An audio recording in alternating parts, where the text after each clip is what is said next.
Good morning to all. AP టుడేకి స్వాగతం.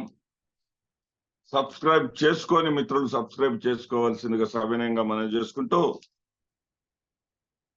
Fake news పచ్చి అబద్ధాలను ప్రచారం చేస్తూ ప్రసారం చేస్తూ విచ్చలవిడిగా గొడ్డలిప్పేసి నగ్నంగా జర్నలిజాన్ని మరి అపహాస్యం చేస్తూ నవ్వుల పాలు చేస్తూ జర్నలిజమా ఇది బ్రోకరిజమా అనే విధంగా ఇటు జగన్మోహన్ రెడ్డి గారి మీద అసత్యాలను, అటు చంద్రబాబు నాయుడు గారి మీద పొగడ్తలను, చంద్రబాబు నాయుడు గారిని ఏమో పొగడటం, జగన్మోహన్ రెడ్డి గారిని తెగడటం, ఈ విధానాన్ని కొన్ని సంవత్సరాలుగా అనుసరించి ఏదైతే వాళ్ళ లక్ష్యాన్ని సాధించారు, జగన్మోహన్ రెడ్డి గారిని దించేయగలిగారు. వాళ్ళు అనుకున్నటువంటి చంద్రబాబు నాయుడు గారిని ముఖ్యమంత్రిగా చేసుకోగలిగారు. సరే, ఆ తర్వాత అయినా సరే వాళ్ళ లక్ష్యం నెరవేరిన తర్వాత అయినా సరే ప్రజల కోసం పనిచేయాలి కదా.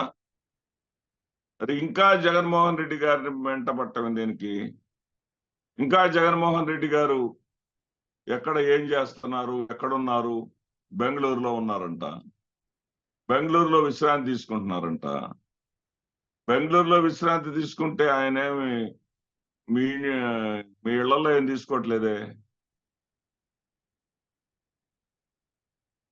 ఆయన ఇంట్లోనే ఆయన విశ్రాంతి తీసుకుంటున్నాడు. దాంట్లో మీకు వచ్చే నష్టం ఏంటి?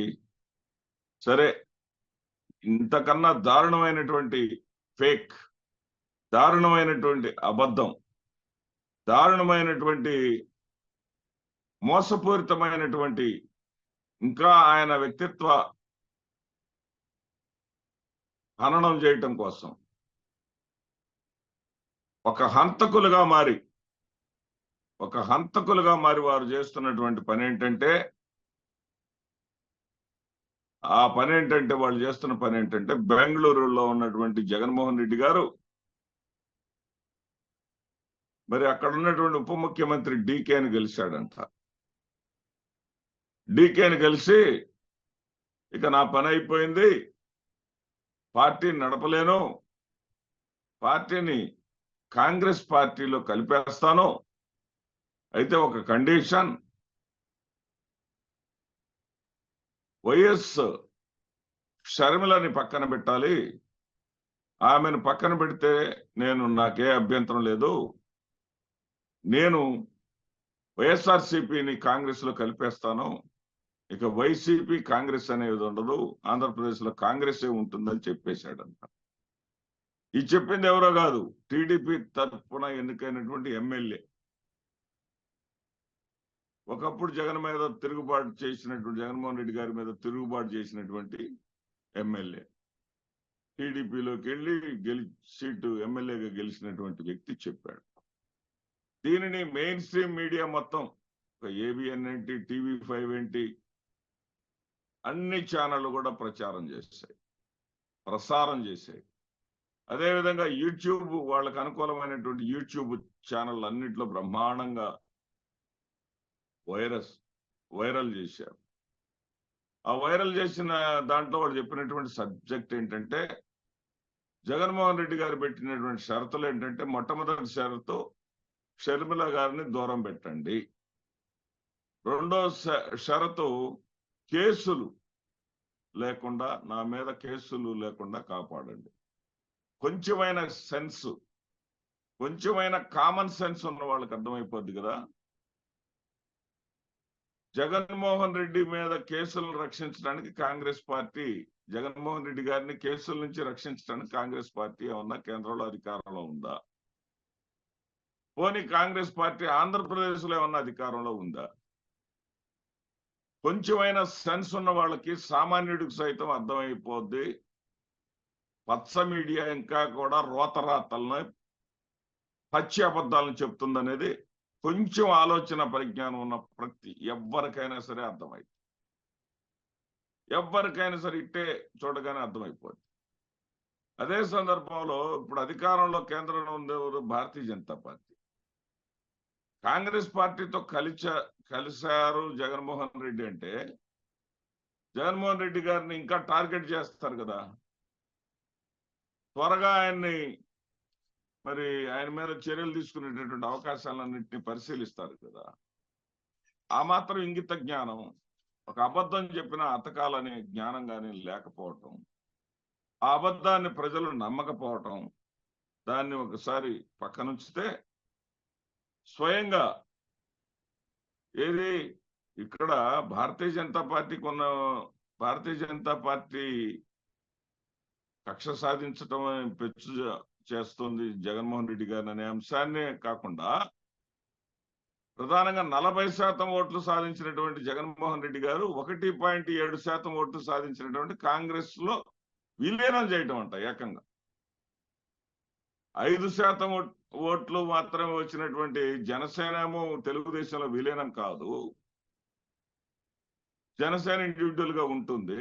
అంటే వాళ్ళకి నచ్చిన పార్టీలు అయితే వాళ్ళ అస్తిత్వం కాపాడుకుంటూ రావాలి. వీళ్ళు అసత్య ప్రచారాలు చేసుకుంటూ, అర్ధసత్య ప్రచారాలు చేసుకుంటూ, పొగడ్తలతో పైకి లేపుతూ, క్రేన్లు పెట్టి లేపుతూ, జాకీలు పెట్టి లేపుతూ, వాళ్ళకి నచ్చిన పార్టీలను అయితే 5% ఉన్నా సరే వాటిని 7%కో 8%కో తీసుకెళ్ళాలి, పొత్తులు కలపాలి. వాళ్ళు నమ్ముకున్నటువంటి చంద్రబాబు నాయుడిని ముఖ్యమంత్రిగా చేయాలి, వాళ్ళకి ఆదాయం రావాలి, వాళ్ళకి అడ్వర్టైజ్మెంట్స్ రావాలి, వాళ్ళకి యాడ్స్ రావాలి, యాడ్స్ ద్వారా కోట్లాది రూపాయల ప్రభుత్వ సొమ్ముని దిగమింగాలి. ఇది వాళ్ళ యొక్క కాన్సెప్ట్. ఈ కాన్సెప్ట్ లో వాళ్ళేమో 5% ఉన్న పార్టీ విలీనం, వేరే పార్టీలు విలీనం కాదు, కానీ 1.7% ఉన్న పార్టీలపై 40% ఓట్లు వచ్చినటువంటి వైఎస్ఆర్సీపీపై విలీనం అయింది. సిగ్గు ఉండాల వార్త రాసేటప్పుడు, వార్తను ప్రసారం చేసేటప్పుడు ఇంగిత జ్ఞానం, కనీసం వాళ్ళు తినేది అన్నమేనన్నటువంటి కనీస జ్ఞానం అన్నా వాళ్ళకి ఉండాలి. దీనిని ఈ విషయం తెలుసుకున్నటువంటి కర్ణాటక ఉప ముఖ్యమంత్రి ట్వీట్ చేశారు. నేను జగన్ గారిని కలవటం కానీ, జగన్ గారు నన్ను కలవటం కానీ జరగలేదు, ఇలా ప్రసారం చేశారని చెప్పేసి తెలిసింది. ఈ స్కౌండ్రల్స్ ని, ఇలాంటి స్కౌండ్రల్స్ ని నమ్మకండి అన్నాడు. ఇంకంతకన్నా బూతు మాట ఏముంటది? ఇప్పటికన్నా సిగ్గు శరం ఉందా మీకు? ఆంధ్రజ్యోతి, ఏబిఎన్, అదేవిధంగా TV5, అదేవిధంగా మహా టీవీ, మీ అందరికి ఇప్పటికైనా కొంచెమైనా సిగ్గు శరము చీము నెత్తురు ఏమన్నా ఉంటే స్కౌండ్రల్స్ అని అనిపించుకున్న తర్వాత, మరి మీ నాయకుడు చంద్రబాబు నాయుడు కూడా పోయి అడ్డికేని కలిశాడు కదా, బహిరంగ మీరే ఛానళ్లలో చూపించారు కదా. అటు బీజేపీని బెదిరించడానికా, లేకపోతే ఇటు పగలు బీజేపీతో, రాత్రి కాంగ్రెస్ తో మా వాడు సిగ్గు శరం లేకుండా కాపురం చేస్తాడని చెప్పేసి చెప్పడానికో, మరి ఎందుకో మీరు చూపించారు కదా. మీలో ఏమాత్రం నిజాయితీ ఉంటే జగన్మోహన్ రెడ్డి గారిని ఈ రోజున అసత్యాలతోటి ఇంకా దెబ్బతీయాలని ప్రయత్నించేటటువంటి మీరు ప్రజల కోసం పనిచేసేవాళ్ళు అయితే, ప్రజల గురించి ఆలోచించేవాళ్ళు అయితే, చంద్రబాబు నాయుడు మనం గెలిచాం, అయిపోయింది. జేడీయూ,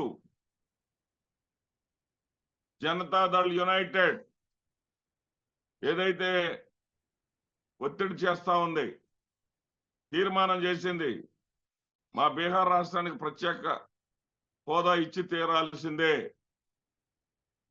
అని డిమాండ్ చేస్తా ఉంది. ప్రధానమంత్రి నరేంద్ర మోడీ మీద ఒత్తిడి పెంచుతా ఉంది.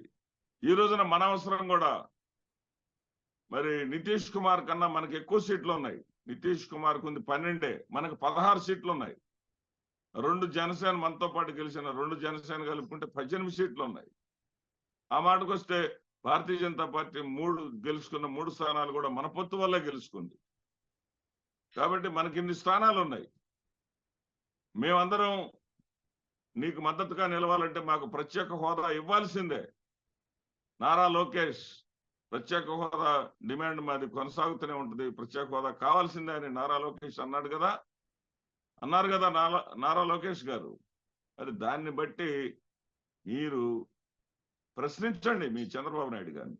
మీకు దమ్ము, ధైర్యం, మీ సత్తా ఉంటే, మీ యొక్క జర్నలిజంలో జనయిజం ఏమన్నా ఉంటే, జగన్ వ్యతిరేకత అనేది కాకుండా జనయిజం ఏమన్నా ఉంటే, కొంచెమైనా సిగ్గు, శరము, చీము, నెత్తురు, ప్రజల గురించి ఆలోచన, నిజం మాది, నిర్ణయం మీది అని మేము ఏదైతే నిరభ్యంతరంగా, నిర్భయంగా మాట్లాడుతున్నామో, అభిప్రాయాన్ని చెప్తున్నామో, మీరు కూడా చంద్రబాబు నాయుడు గారికి చెప్పండి. అక్షరం మాది, నిర్ణయం మీది అని ఏదో పెట్టుకున్నారు కదా మీరు కూడా స్లోగన్స్. మీ అక్షరాలు నిజమైనవైతే, సత్యమైనవైతే, చంద్రబాబు నాయుడిని మరి పని అయిపోయింది కదా, మనం అధికారంలోకి వచ్చాం కదా, ఇక ప్రజల గురించి ఆలోచిద్దాం, ప్రజల గురించి పనిచేద్దాం, రాష్ట్రం గురించి ఆలోచిద్దాం అని చంద్రబాబు నాయుడు గారిని డిమాండ్ చేయండి. చంద్రబాబు నాయుడు మీద ఒత్తిడి తీసుకురండి. మీకు దమ్ము, ధైర్యం ఉంటే చెయ్యరు. మీరు చెయ్యరుగాక చెయ్యరు. ఎందుకంటే మీకు ఆయన ఇచ్చేటటువంటి మేత కావాలి, ఆయన పెట్టేటటువంటి గడ్డి కావాలి, ఆయన ఇచ్చేటటువంటి డబ్బులు మీకు కావాలి. ఎందుకే మీ జర్నలిజం అసత్యాలు ప్రసారం చేస్తూ ఒక నాయకుడి చేత స్కౌండ్రల్స్ అని పిలిపించుకున్నారంటే మీరు చచ్చిన పాములతో సమానం. బతికున్నా మీరు చచ్చిన వాళ్ళతో సమానం. ఇప్పటికైనా సరే సిగ్గు తెచ్చుకొని కనీసం నగ్న ప్రదర్శనలు చేయకుండా కాస్త నీట్గా దుస్తులు ధరించుకొని సరైనటువంటి జర్నలిజాన్ని ప్రజెంట్ చేయండి. నమస్తే.